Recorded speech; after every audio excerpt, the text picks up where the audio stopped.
She said he wouldn't be back until morning, but his headlights were already cutting through the dark. I shouldn't have been here. That was the first thought that hit me the moment I parked my car, long before I noticed the soft glow spilling from her kitchen window.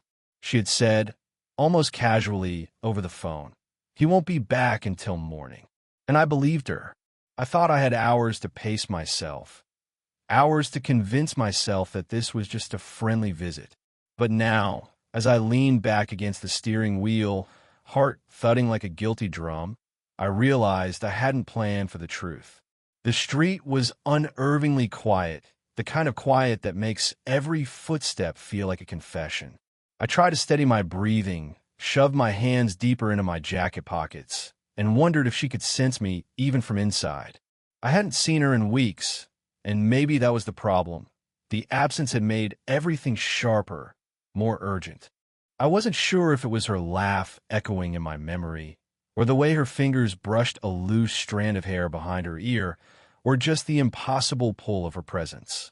When I finally stepped onto the porch, the old wood creaking under my boots, she opened the door. She froze for a split second, as if seeing me was a question she hadn't expected to answer so soon. I couldn't help it.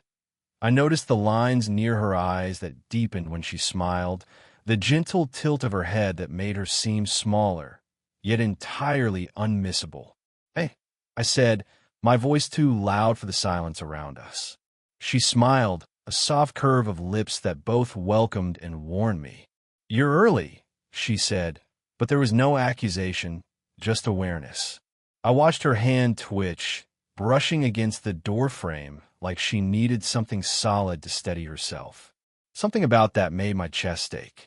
We stood there, wordless for longer than either of us should have. I could feel the faint heat radiating from her, smell the lingering scent of her perfume. Warm vanilla, faintly floral, and I realized I'd been imagining this moment more than I had allowed myself to admit. I thought. I started, but my words fell apart as she stepped aside, letting me in. The inside of her house smelled like fresh coffee and old books, and it felt impossibly intimate. I wanted to touch something, anything, just to make sure I was really there, not dreaming. She poured the coffee, her movements slow and deliberate. I watched her, memorizing the tilt of her neck, the way her hair caught the dim light, the faint tremor in her hands as she handed me the cup. I caught her eyes for a brief second, and they held something that made me stop breathing, a mixture of caution, longing, and something I couldn't name. We talked, mostly in pauses and half-finished sentences. I wanted to confess everything, but I was terrified she wouldn't let me stay. She laughed softly at something I said, the kind of laugh that makes you feel seen in ways no one else can. And maybe that's when I realized I was done pretending I didn't care, done pretending I could leave without wanting more. I leaned back on the sofa, and she sat across from me, knees tucked under her. The room was quiet except for the faint hum of the refrigerator, the occasional clink of a spoon against a cup. I wanted to reach across, just a little, but stopped, unsure if she would allow it. Then the sound came, the soft, insistent ring of the doorbell. My stomach dropped, a mix of dread and hope twisting inside me. She froze mid-sentence, eyes darting toward the door, and I knew, in that instant, that nothing would be simple again. I wanted to stand, wanted to move, wanted to tell her I wasn't leaving. But instead, I just stayed where I was, watching her and wondering if she could feel the way I felt, already too entangled, already too late. I followed her inside, heart hammering with every step. The kitchen smelled faintly of cinnamon and toasted bread, a comforting scent that only made everything feel sharper, more forbidden. I wanted to say something clever, something to explain why I was here, but all I could do was stand there, hands awkwardly clutching the coffee cup she'd set down for me. She leaned against the counter, crossing her arms, and I noticed the faint scar on her wrist, a detail I'd never seen before. It made her human in a way that was both grounding and dangerously intimate. "You didn't have to come all this way," she said softly, avoiding my gaze. I hesitated. Part of me wanted to tell her everything. The months I'd spent thinking about her, the nights I'd imagined just standing on her porch, waiting. But another part of me, the rational, terrified part, whispered that I shouldn't, that it wasn't right. She was older, wiser, complicated in ways I wasn't ready to understand.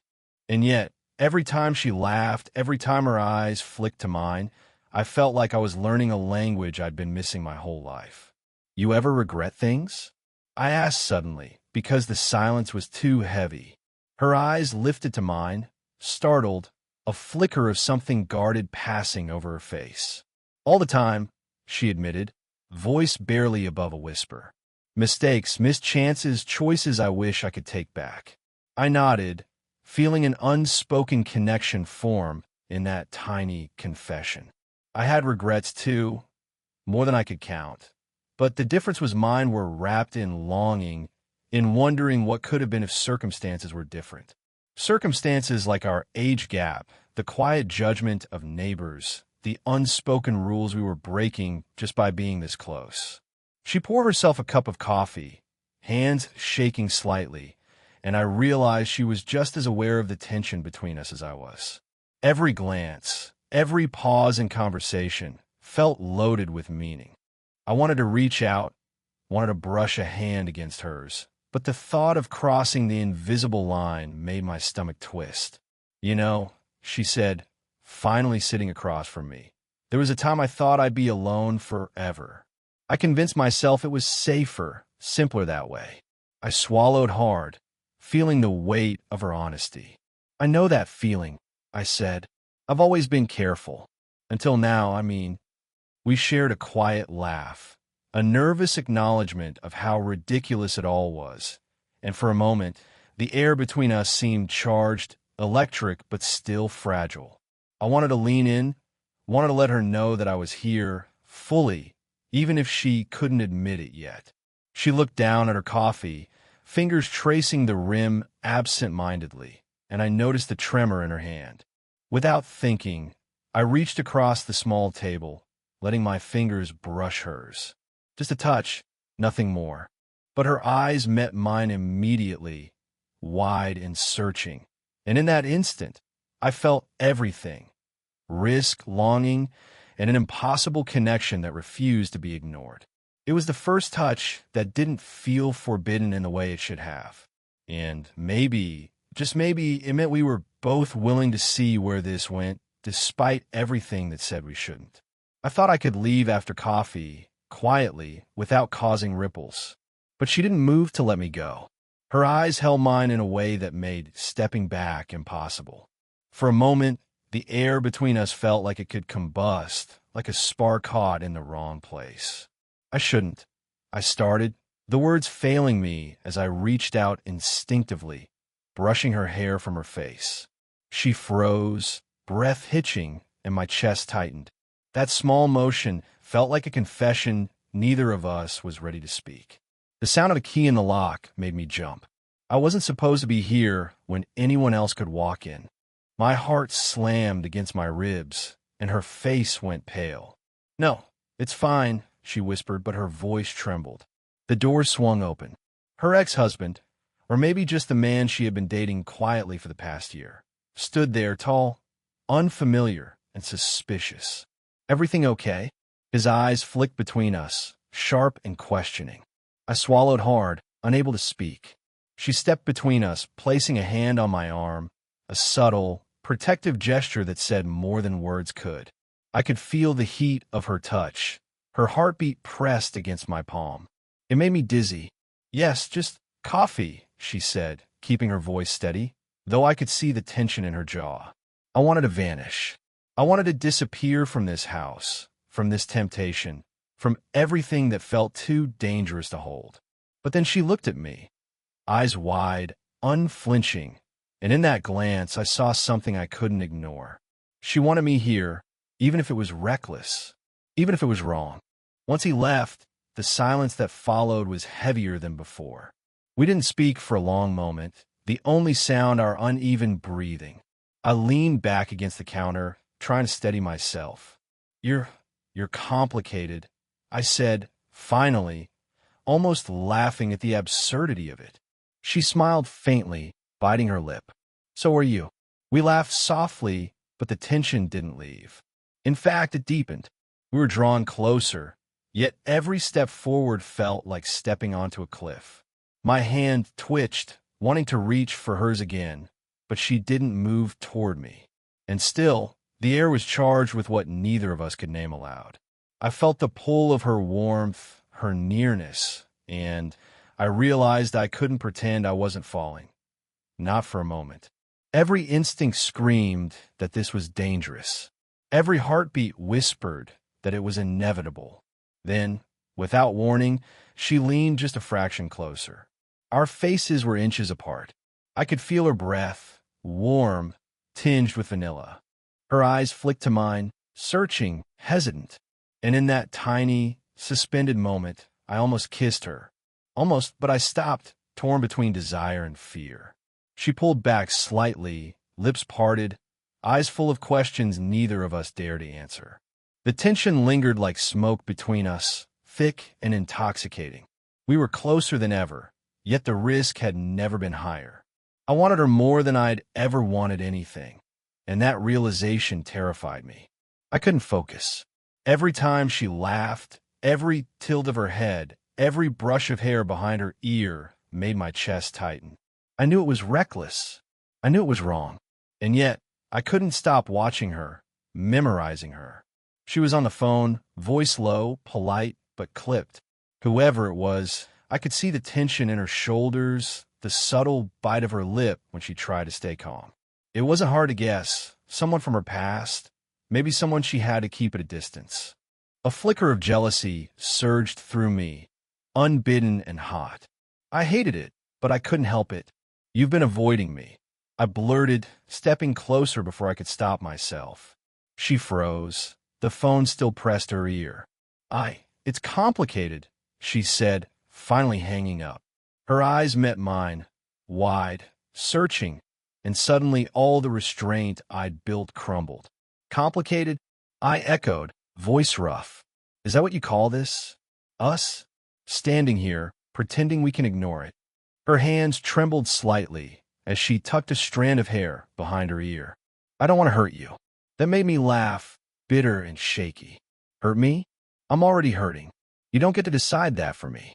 She took a step back, and I wanted to close the space between us, to take the risk I'd been denying myself for weeks.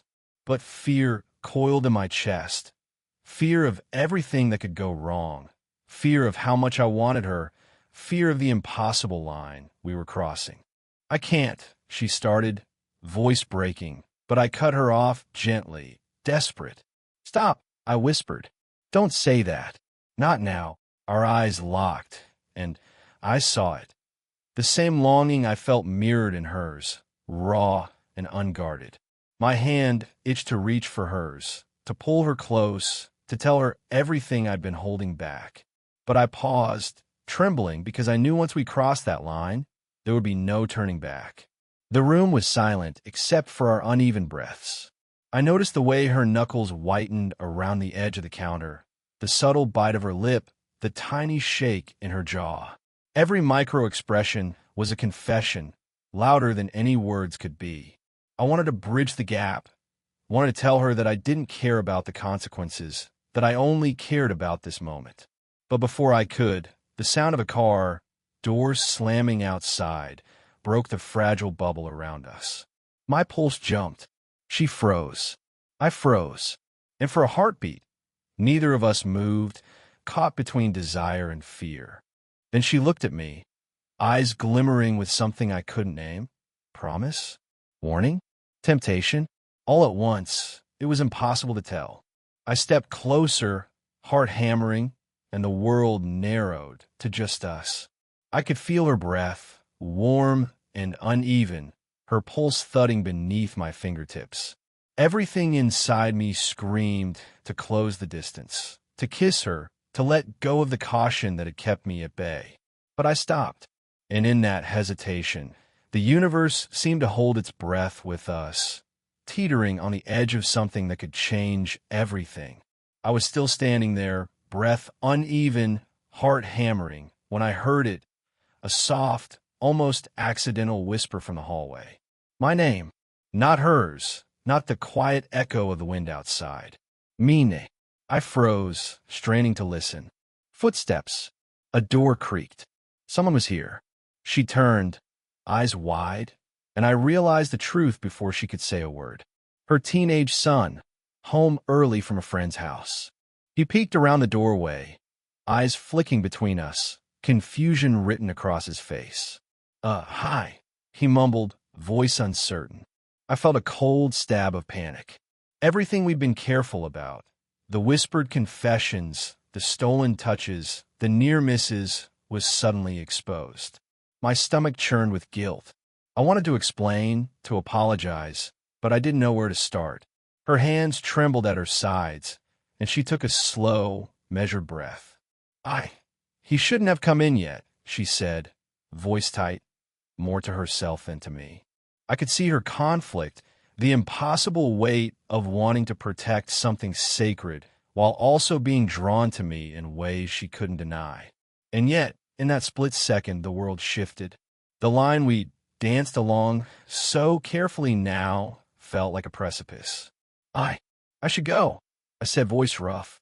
My fingers twitched, itching to reach for hers, to stay, but the reality of the situation slammed into me like a brick. She shook her head, eyes searching mine. No, she said firmly, almost desperately. Don't, please. The intensity of it made my chest ache. Desire, fear, guilt, they all collided. Her son's presence was a sudden barrier, a reminder that nothing about this was simple. But at the same time, it made her vulnerability sharper, more immediate. I wanted to hold her, to tell her that none of this mattered to me, that I didn't care about judgment or consequences, but the moment was stolen, fragmented by reality. I took a cautious step closer, and she didn't pull away. Her lips parted slightly, eyes glimmering with the same longing I felt, but her hands curled into fists at her sides. Every micro-expression screamed the same impossible truth. We were both terrified, yet we couldn't stop ourselves. Then, as if the universe wanted to punish us further, my phone buzzed. A text from my roommate. Dude, saw you pull into her driveway. Everything okay? I stared at the screen, hard in my throat. Someone else knew. Even my small rebellion, my attempt to keep this hidden, had been exposed. And now the stakes were higher. Much higher. She glanced at my phone, recognition and worry flashing across her face. They can't know, she whispered, almost to herself. And in that whisper, I realized we weren't just walking a tightrope anymore. We were dangling over a chasm. Every choice, every glance, every stolen moment carried consequences we couldn't undo. I swallowed hard, hands shaking slightly. And even though the risk had never been greater, I couldn't leave. I wouldn't. Her eyes met mine, fierce and vulnerable all at once. And in that gaze, I knew one thing. Nothing would ever be the same again. The house was quiet again, but the tension didn't leave.